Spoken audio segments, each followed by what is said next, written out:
Wellness Wednesday. Thank you for joining me today. I want to talk about some of the strategies for managing anxiety and depression and the attack of squirrels. So seriously, the managing of anxiety and depression. Wellness isn't just about your well-being, your physical health. It is also about your mental health, your emotional health. So some of the ways that you can manage your emotional health, your anxiety, depression, it can be challenging, but some of the things that I suggest and that have worked for me is seeking professional help. There's nothing wrong with seeking professional help. If you're having a foot issue, you have no issue seeing a podiatrist, right? If you're having, if you have a cold or if you have some kind of ailment, you have no issues going to see your PCP, right? So I just wonder where the stigma of if you're not feeling right, you know, you're emotionally, mentally just feeling down or overwhelmed or filled with anxiety, you're just riddled with anxiety. When did it become a stigma? When did it become a negative to not seek help? So I definitely want to implore you to seek help.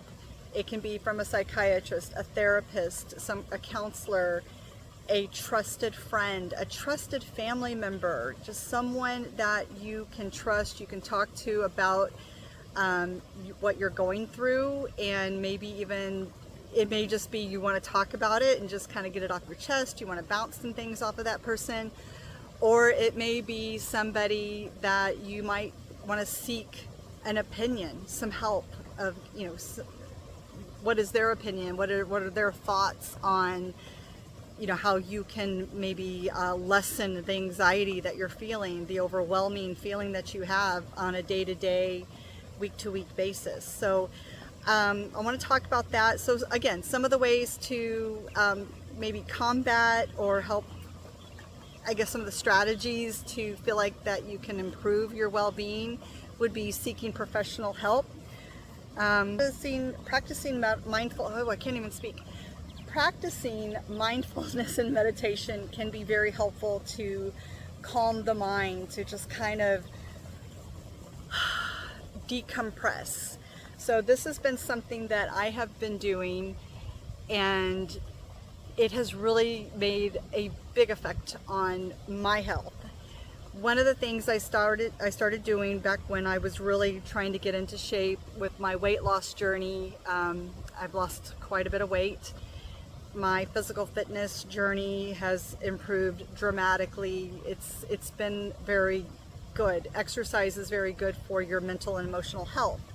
So if you're not getting exercise right now, I encourage you to go for those walks. That could be your part of your mindfulness journey. Go for the walks. Go first thing in the morning. Go right before you go to bed. The middle of the day. Whatever day works for you. What works for you may not work for me, and vice versa. So find what works best for you. In Houston, I prefer to go as early in the morning as possible or as late as possible when it's not 100 degrees. And right now we do have a cool breeze, lots of squirrels, and it's pretty nice. It's extremely humid, but you know, it's Houston, what can I say? So mindfulness meditation techniques can help reduce your stress. It can improve your mood, your well-being, your self-awareness. Engaging in mindfulness exercise can help promote relaxation and emotional balance. For me, one of the things that I've started doing for relaxation and my self-care routine is just about nightly. I go roughly an hour before bedtime. I take a nice warm bath with Epsom salt, with lavender. Sometimes I actually put mint in there because I do like the smell of mint. And I will have my audiobook on in the bathroom because I can't read a book and just sit in the bathtub. It's going to end up in the water. It's going to get messed up. I'm not that coordinated. I'm not that talented. So I typically have the audiobook going right next to me. If it's dark enough at night, I might put a candle on, but it's not real dark in our bathroom, so usually the candle's not on. But that is the start of my routine. After that, and I've taken care of brushing the teeth, my whole skincare regime, which you guys have seen that, I will get into the bed. I will typically continue with the book. I will probably read that book for at least an hour. I'll either read it or audiobook it, and for about an hour, and then usually by then I'm tired. It feels good. I've relaxed. I'm no longer thinking about the 125 things that I have going on and not thinking about what I need to do the next day. What did I forget earlier in the day?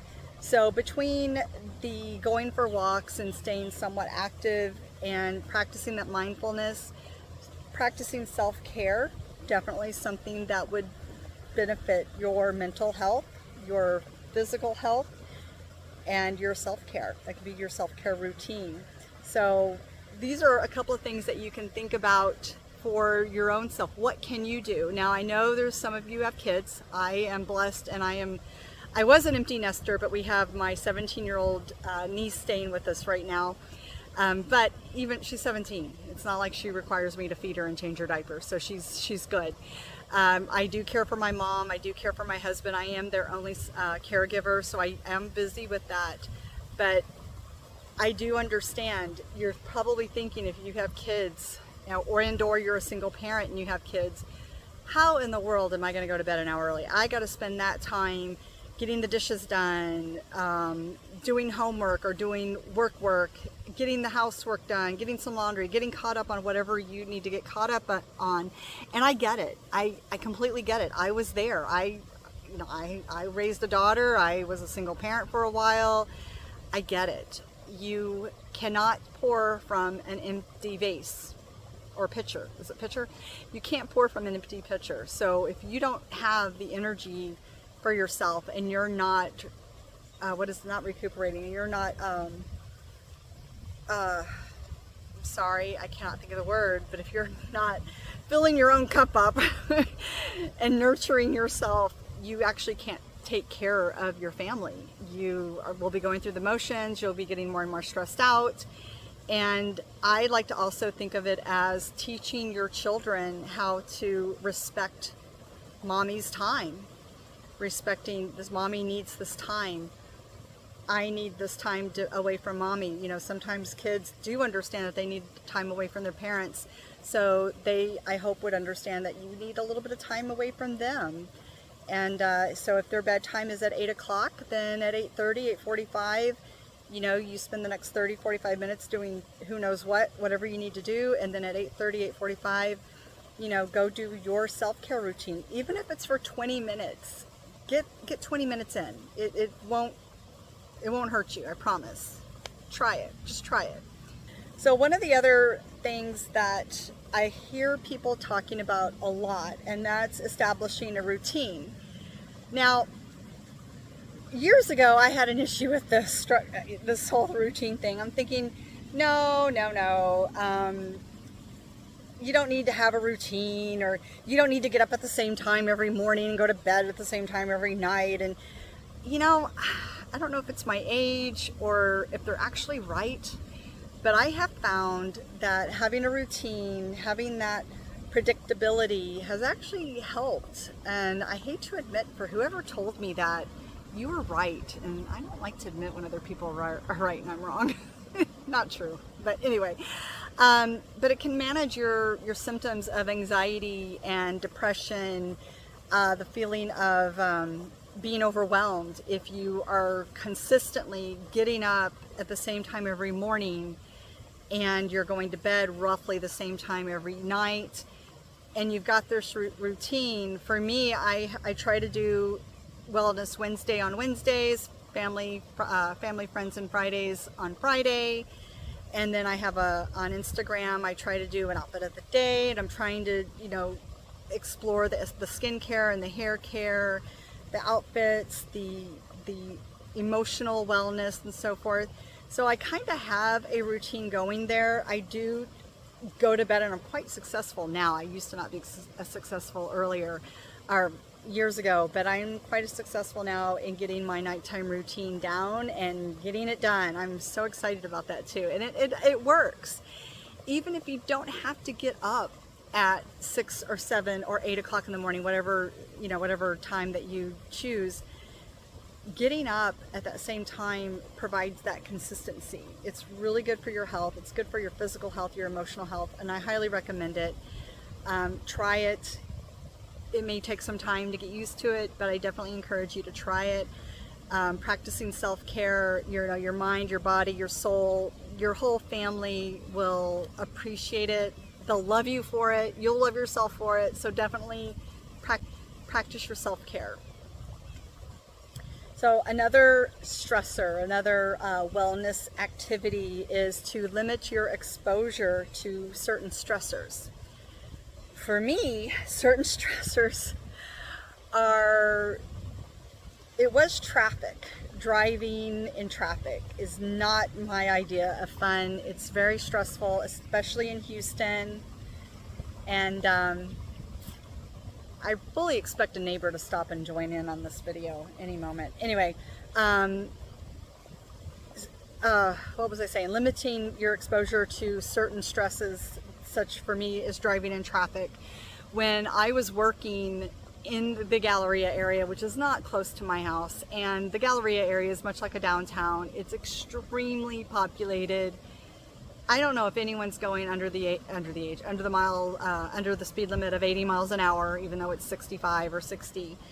And there just seems to be no rules, no road rules, and it's what about me? What about me? It's all about me, and get out of my way. And I have to admit, I was part of that, not to that extreme, but I was part of that. You start driving in that, and immediately, you start off and everything's great, everything's fine, and after a few weeks you're like, I'm stressed out. So what I wound up doing with the work thing is I started work at 6 o'clock in the morning. I mean, it was worth it. It was worth it. I did as much as I could the night before so I could sleep in as late as I could. I was at work between 6 and 6:15. I guess technically I started at 6:30. And I did not have the traffic. I also got out of work earlier, so I didn't have traffic coming home, and definitely reduced my stressors. Reducing your commitments, the ability to say no. There's nothing wrong with setting boundaries of what your expectations are, what your limitations are. There's no reason why you cannot say no. If you are already stretched then if you have someone saying, hey, can you come help me? I need to move, my sofa next weekend and I need help. There is nothing wrong with you saying, I can't do it next weekend. I've got a lot going on. If you want to choose another time, here's what I have available. Or, maybe you can ask a neighbor. There's nothing wrong with saying no. There really is nothing saying no. If that person who is asking you for help does not understand that you have to set priorities and boundaries for your own physical and mental, emotional health, then you might want to reevaluate who your friends are. Another thing I would like to challenge you on are negative thoughts. Hopefully, we're getting to the point in our lives where the negativity that sings throughout our head is diminishing, I hope. I know for me, mine has. I went through a stage of being negative, being overwhelmed, filled with stress. I was in a severe car wreck, 5.5 years of rehab, having to relearn to do so many things. It was not fun. Not fun. Memory loss. I was on, I don't even remember what medicine it was, but it was Alzheimer's medication, dementia medication to help with my memory. They say that it takes roughly 12 months for brain injury to heal. Anything beyond that, that's going to be your new normal. It created this car wreck, and the rehab created years of anxiety. Depression, I wouldn't say my depression was really all that bad. I did have moments, but there were people out there who suffered less and the same, and or more, who suffered a lot more than I did. So I don't want to compare, and you can't really compare apples to apples, but I feel like my anxiety was more of that was the big thing. That was the beacon. So practice identifying what your thoughts are. Where do your stressors come from? Where do the negative thoughts come from? Try to surround yourself with some positivity. Put some positive affirmations around the house if you need to. Put it on your phone. Put some pleasant pictures around. Maybe stay away from the news a little bit. Sometimes I have to watch the news, which can be negative. But try to stay away from things that are preventing you from being happy. So if you find that there's a show, and I think the show is called This Is Us. And I gotta say, This Is Us is a well-written, well-acted show. The acting in this show is incredible. I don't think it's on anymore. I watched it I don't even think I made it a full 2 seasons. But what I was finding is I'm watching this well-written, acted show, and I don't even know if I could make it to the end of it, but I would, and I didn't know this at the time. But before the end of the show, I would find myself feeling down, feeling melancholy, feeling lightly depressed, just not feeling motivated, not feeling excited or happy or anything.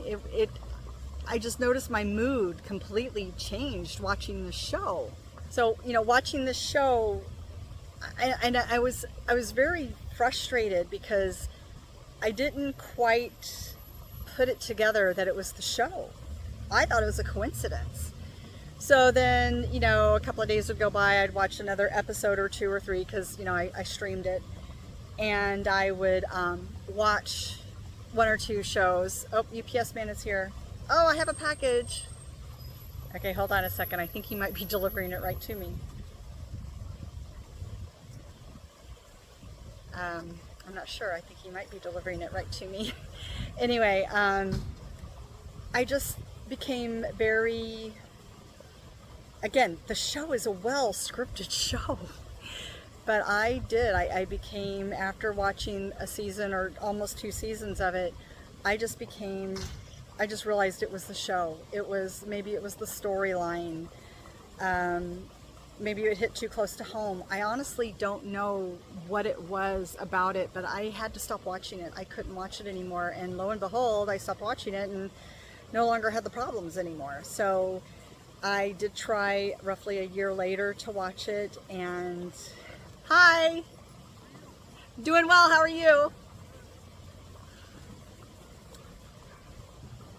So I did try to watch it a few more times after that, and sure enough, those same feelings of feeling down, feeling kind of depressed and emotional came out. So I knew pretty much it was the show. If you are a fan of the show, great. There's nothing wrong with the show. Like I said, it's well acted, well written. It's a great show. It just wasn't good for my own mental health for whatever reason. I never really pinpointed the reason.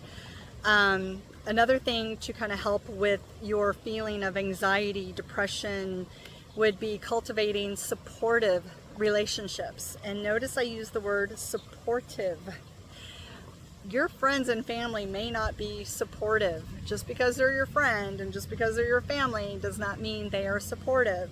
So cultivate the people who are supportive and who will help you, guide you, provide encouragement, understanding, a good listening ear, someone who maybe can provide good feedback and who can just be your listening ear during a difficult time. That you don't need someone to give you advice, you just need someone to listen to you. So find that person or persons and cultivate that relationship, and if you can, please do it for them too. I'm sure they're going to need it down the road eventually as well. So make sure you're giving back to your friends. So another way to reduce your stressors and the anxiety is setting realistic goals. This is something I am not good at. Not at all. If you have a really large goal, break it down into smaller goals. Make them a little bit more manageable so you are not feeling like you've got to get it all done at one time and this is going to take hours and then you've just lost the entire day. Excuse me. Bugs. you know, just no matter how small, just break it down into smaller segments so you can get it done. For example, let's just say laundry. Laundry can be a really big task. It can be a really time-consuming task. So if you don't have all day to do the laundry, then by all means, in the morning when you wake up, put in a load of whites. Get the whites in there. By the time you are done getting ready for the day or getting the kids off to school, then you can put the same clothes in the dryer. You can get those in the dryer, and then maybe you need to empty the dishwasher, maybe sweep the floor, then go back and take them out of the dryer, fold them, hang them up, put them away. Really easy. You're getting other stuff done, you're breaking it up, and then the next day or 2 days later, do a load of darks, a load of jeans. You know, you don't want to wash jeans with your... Okay, we had to segue. So anyway, so your chores that you may have to do, break them all down in smaller segments. Now for me, and I'm going to use laundry as an example, I haven't had to do a lot of laundry lately, but what I have found for me is I will start a load of laundry in the morning. Typically it's the load that takes the longest, so typically it's jeans or towels, and I'll wash those first thing, and while they're washing I am doing something very, very easy, very quick, very short task like emptying the dishwasher. Or I will grab a protein drink, a smoothie, some kind of light breakfast, and then sit in front of a YouTube channel that I like to watch, or maybe a vlogger, and I'll watch a show, some kind of news segment, not really the news, but an entertainment segment, and then hopefully by that time everything is done, then I can go and move those jeans or towels into the dryer and then put a short load, a small load in, or medium load, whatever I've got. And in between each one, I'm doing something else. So literally, I'm kind of doing laundry almost all day. Like we're talking a good, 4 or 5 hours. But in between those, I am sitting down, I'm having lunch, I am watching a television show, I'm emptying the dishwasher, I'm checking the mail. If I have enough time, I might walk Lucy around the block and come back and I can do the next load, whatever it is that I'm doing. So that works well for me. That doesn't work well for a lot of people, and I get it. So those are two ways of maybe doing something that might take a while into short little brief stints. I did talk about practicing relaxation techniques, so meditation, yoga. I'm not good with yoga. I do Pilates. I love to do planks. Planks is not exactly a relaxation technique, but I do like to do planks. I like the way that I can do a 4-minute plank and bam, my entire body workout is done and we're good. But deep breathing exercises, muscle relaxation, guided meditation. There are some websites. I think one of them is called Calm. I think Calm is one. I think that's the one I used to use. They do have guided meditation, really, really good. If I got the name right, that's a really good app. So meditation, yoga, going for a walk, a relaxing walk, not a power walk like my husband does. I tell him, let's go for a relaxing walk, and man, it's like I'm having to run to keep up with them. So a relaxing walk, a nice hot bath is really good for relaxation, some meditation we talked about. So those are some really good relaxation techniques. So I really love living in my neighborhood. We have just the most wonderful neighbors, pet owners. We got some cute dogs in this neighborhood. So remembering to manage your anxiety, your depression, the feeling of being overwhelmed, it is not there's no really quick fix, at least in my opinion. There's no quick fix. It is a journey. Every day of your life is a journey. Every day is a journey. Asking for help, seeking support is not a sign of weakness. And again, like I said at the beginning, I don't know where that came from. Where did it come from? Nobody would ever say, ooh, I have a bunion on my foot. I think it's called a bunion. Or I have a tennis elbow, or I can't even think of anything. Oh, okay, I have arthritis. I have arthritis really bad right here in the palm pad, thumb pad of my hand. And no one is ever going to say to me, oh wow, you're really weak. You know, you can't open a jar because your thumb doesn't work because of arthritis. Oh my gosh, that's terrible. You're seeing a doctor for your thumb? No one ever says that. So why people would say demeaning thoughts or demeaning comments to someone who is seeking emotional, mental help therapy is beyond me. So get the support that you need. Don't worry about what anyone else says. They're not living your life. They're not paying your bills. They don't matter. So unless they're living your life and they're in charge of your life and they're paying your bills, they do not matter. So get the help that you need, whether the help is through a friend, a professional, your next door neighbor, or you know what? Reach out to me. I don't care. Just do what you got to do to make sure you're taking care of yourself, okay? That's all I'm asking. So explore different strategies that will work for you. What works for me may not work for you. What works for your next door neighbor may not work for you. And what works for you may not work for, you know, me or anyone else. You have to find what works out for you. It's kind of like your DNA. There's no one DNA that is duplicated. 100% not duplicated. So your wellness journey is about you and what works for you. So please keep that in mind. And again, if someone is judging you for your path, your choices, you know what? Again, they're not paying your bills. They don't matter. So for Wellness Wednesday, I am encouraging you to practice a little bit more self-care, practice relaxation techniques, mindfulness. If you're feeling overwhelmed, you're struggling with your mood, with your mental health, please, I urge you to get some help with that. If you need help with that, oh my gosh, we have 2 more squirrels. We now have 4 squirrels in my vicinity here that are coming at me.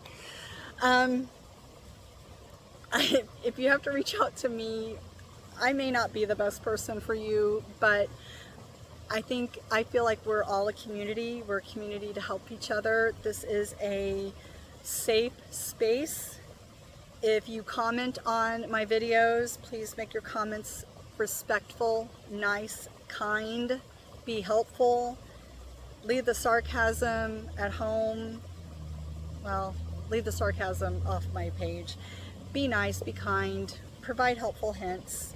And if you need help, please please feel free to reach out if you do need help. I will do my best to see what I can do for you.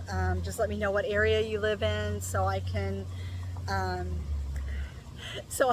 maybe, you know, guide you to a safe place.